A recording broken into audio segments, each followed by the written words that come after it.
Nation water bird census की team सोमवार को वन प्रमंडल पदाधिकारी मनीष तिवारी के नेतृत्व में उधवा पक्षी झील में पक्षियों की अभिगणना के लिए पहुंची। इस दौरान इस वर्ष पक्षियों में बढ़ोतरी पाई गई। उधवा पक्षी अभ्यारण्य में कुल 50 प्रजाति के लगभग 10,000 से ज्यादा पक्षी पाए गए। AWDC के सदस्य सह Jharkhand state coordinator doctor Satyaprakash और बिहार स्टेट कोऑर्डिनेटर अरविंद मिश्र ने बताया, इस वर्ष पहली बार रेड नेक्ड फॉल्कन नामक पक्षी उधवा झील में देखा गया। इससे सबसे अधिक प्रवासी पक्षी में red crested pochard, northern pintail, garganey, gadwall, white eyed pochard, grey wagtail, wood sandpiper common coot और यूरेशियन मॉस हरियर वो अन्य पक्षियों का झुंड देखा गया है। मौके पर इंडियन बर्ड कंजर्वेशन नेटवर्क के 50 प्रजातियों के 10,000 से ज्यादा पक्षी पाए गए। पहली बार दिखा रेड नेक्ड फॉल्कन पक्षी। सदस्य अमित जैन भागलपुर, मंदार नेचर के सदस्य वतन कुमार, RFO विनोद सिंह, वनरक्षी इंद्रजीत कुमार, JSI सदस्य हरिकृष्ण, मनोज कुमार जैना, ड्रोन पायलट कुंदन कुमार उपस्थित रहे। सर, इस साल की पक्षी अभिगणना में सर पक्षियों का क्या हालात है, थोड़ा बताएंगे? इस बार पक्षियों का अच्छा नंबर दिखा है ना। इसमें सबसे ज़्यादा जो है पर्पल स्वैम्प फेन जो है लगभग 3,000 के करीब दिखे हैं। और हम लोग यदि सिर्फ इसको देखें, उधवा बर्ड सेंचुरी को, बरहेला पतरों को लगभग 6-7 हज़ार के आसपास अभी फ़िलहाल हम लोग एस्टिमेट कर सकते हैं, बाद में इसको फाइनल करेंगे। और जो इसके अलावा और भी 5-6 हज़ार जो चिड़ियाँ हैं वो दूसरे लेक में दिखे हैं, है ना, पुरुलिया में दिखे हैं, है ना। तो 10,000 के आसपास जो चिड़ियाँ हैं अभी तो फिलहाल तुरंत हम लोग। इस वर्ष की टोटल अभिगणना के अनुसार से टोटल कितने पक्षी होंगे इस उधवा? लगभग 40 से 45 के बीच में होंगे। 40 से 45 हज़ार में वाटर बर्ड्स होंगे, जो वाटर बर्ड्स कहते हैं, पानी वाली चिड़ियाँ होती है, 40 से 45 होंगे।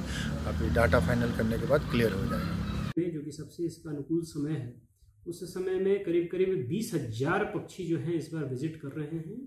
उधवा पक्षी विहार मेनली 3 जो झील है उनको मिलाकर बना है, जिसमें कि पतौड़ा है, बरहेल झील है और एक पीट लैंड है, वो उसका नाम पुरुलिया है। ये तीनों को मिलाकर के, तीनों में अच्छे खासे तादाद में पक्षी हैं, किसी में 5,000, किसी में 10,000 और किसी में 6-7 हज़ार के लगभग में है। तो कुल मिलाकर के 18 से 20,000 के लगभग में पक्षी अभी इन तीनों झीलों के आसपास और उसमें निवास कर रहे हैं, जिनमें से बहुत से जो पक्षी हैं वो विदेश से आ रहे हैं, अलग अलग हिस्सों से आ रहे हैं, जहाँ पे रसिया है, मंगोलिया है, चाइना का कुछ पार्ट है, वहाँ से आ रहे हैं, जैसे northern Pintail, red crested pochard, Eurasian कूट, ये सब सभी हिमालय क्रॉस करके आ रहे हैं। इसके अलावा बहुत सारे ऐसे पक्षी हैं जो कि हमारे देश के अलग अलग कोनों से आ रहे हैं, जैसे कि यहाँ पर ड्रैंगो हो गया या गल है, ये सब देश के ही अलग अलग हिस्सों से आ रहे हैं। तो बहुत से पक्षी अभी आपको यहाँ पे देखने के लिए मिल जाएंगे।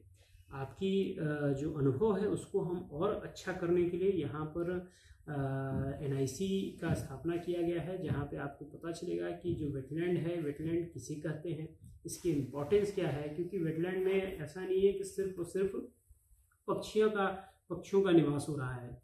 यहाँ पर अगर हम बताएं तो झील के जो पानी के नीचे करीब 70 प्रजाति के पौधे हैं, जो आपको जब झील में आप जाएंगे तो उसको आप देखेंगे कि 70 प्रजाति के पौधे जो हैं झील के पानी जो है, पानी के सतह के नीचे वो निवास करते हैं। और उन झील के जो नीचे जो पानी है, उस पानी में करीब 35 तरह की मछलियाँ हैं। इन मछलियों को भी जो मर गई हैं, सूख गई हैं, वो जो हमारा प्रकृति परिचय केंद्र है, जो NIC है, वहाँ पे रखे गए हैं, जिसको आप देख सकते हैं कि मछलियाँ कैसी होती हैं। इसके अलावा बहुत से जो मैमल्स हैं, आप पनबिलाव जिसको कहते हैं, फिशिंग कैट जो कि काफ़ी रेयर है, टाइगर से भी इनकी संख्या कम है और प्रोटेक्शन ज़्यादा है, उनको भी वहाँ पे देखा गया है। ऊद बिलाव जिसको ऑटर्स कहते हैं, वो भी वहाँ पे दिखने को, अगर आपके भाग्य सही रहा, मिल जाएंगे। टर्टल्स जो शेड्यूल 1 स्पीसीज़ हैं, फ्लैगशिप टर्टल्स इसको कहते हैं, और भी इनके जो वैराइटीज़ हैं वो भी आपको वहाँ पर दिखने को मिल जाएंगे, जो कि अलग अलग जगहों पे, जो ऊंचाई की जगह है, वहाँ पे बेस्किंग करते रहते हैं, धूप सेकते रहते हैं। इसको अनुभव को और बढ़िया करने के लिए हम लोग वहाँ पर डल झील के तर्ज पे शिकारा जो है वो हम लोगों ने उसका स्टार्ट किया है। करीब 100 या 150 रुपये जो वहाँ के जो हमारे वन समितियाँ हैं वो इसको ऑपरेट करती हैं और फ़ायदा जो भी है उनको वही लेते हैं। तो 150 के करीब शायद वो पूरे के पूरे नाव को अगर आप करेंगे हायर करेंगे तो उतने रुपये वो लेते हैं। उसके अलावा बच्चों के लिए वहाँ पे झूले का प्रावधान है। अभी कैफेटेरिया एक छोटे दुकान तो अभी है, लेकिन हम कैफेटेरिया का भी वहाँ निर्माण करा रहे हैं ताकि आप लोग अगर फैमिली के साथ या बड़े ट्रिप में आए तो कैफेटेरिया से भोजन प्राप्त कर सकते हैं। पूरे क्षेत्र को एक संरक्षित क्षेत्र जहाँ पे आप आएंगे वहाँ पे संरक्षित किया गया है ताकि आपको किसी भी तरह के हुदंगियों और किसी भी असामाजिक तत्वों का सामना न करना पड़े और आपका जो एक्सपीरियंस है वो काफ़ी सुखद रहे और आप यहाँ से अच्छी चीज़ों को साथ लेकर जा सकें। इसके अलावा झील के चारों तरफ जो जिला प्रशासन है और उनके द्वारा भी रास्ता का निर्माण कराया गया है। आप इसके चारों तरफ से घूमकर झील का आनंद ले सकते हैं। वॉच टावर्स है यहाँ पे, आपको अगर आप चाहें तो रेंट पर बाइनोकुलर्स और ये चीज़ें को ले सकते हैं। ठहरने का अगर आपका विचार है तो ठहरने के लिए भी वहाँ पर उत्तम सुविधा उपलब्ध है। तो ये एक आपको होलसम जो एक्सपीरियंस है वो उधवा पक्षी विहार देगा। और मैं आपको एक ये भी बता दूं कि अभी तो मैंने ये बताया था कि हमारे झारखंड का और इनफैक्ट ईस्टर्न इंडिया का एकमात्र पक्षी अभ्यारण्य है। ये बहुत जल्द रामसर साइट होने वाला है। बहुत जल्द का मेरा मतलब है कुछ सप्ताह में या हो सके कुछ दिनों में ये रामसर साइट घोषित हो जाएगा। तो आप आएँ और इसका आनंद लें। सर, आपके अनुसार इस वर्ष कितने बर्ड्स की इजाफा हुई है, थोड़ा बताएं।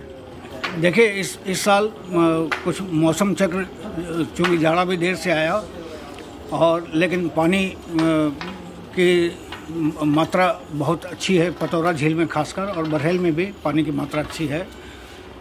लेकिन पुरुलिया वेटलैंड में इतने पक्षी मैंने कभी उम्मीद नहीं की थी कि 5-6 हज़ार पक्षी पुरुलिया वेटलैंड में होंगे। और बरहेल में बतख जाति की प्रजातियों का बड़ी संख्या में दिखना, हज़ारों की संख्या में दिखना, ये एक सुखद आश्चर्य है। और मुझे उम्मीद है कि यहाँ दिनों दिन पक्षियों की संख्या बढ़ती जाएगी। जिस हिसाब से लोग जागरूक हैं, जिस हिसाब से वन विभाग के लोग लगे हुए हैं, DFO मनीष तिवारी लगे हुए हैं, इंद्रजीत जी के जैसे फॉरेस्टर और मतलब पूरा ग्रुप यहाँ का लगा हुआ है। इसमें एक बात यह है कि अब स्थानीय युवाओं को इकट्ठा कर और उनके थ्रू यहाँ जन चेतना के कार्यक्रम, प्रदर्शनियाँ, रैलियाँ, बाकी ऐसे कार्यक्रम और भविष्य में होते रहने चाहिए। आपके अनुसार तो सर इस बार कुछ नई पक्षी देखी गई है क्या झील में? इस बार मोती झरना में ब्लैक बर्ड का फीमेल दिखा, जो कि मतलब पहली बार मैंने देखा है। और यहाँ पतौरा में पहली बार रेड नेक्ड फाल्कन दिखा, जो कि पतौरा की लिस्ट में पहले नहीं था।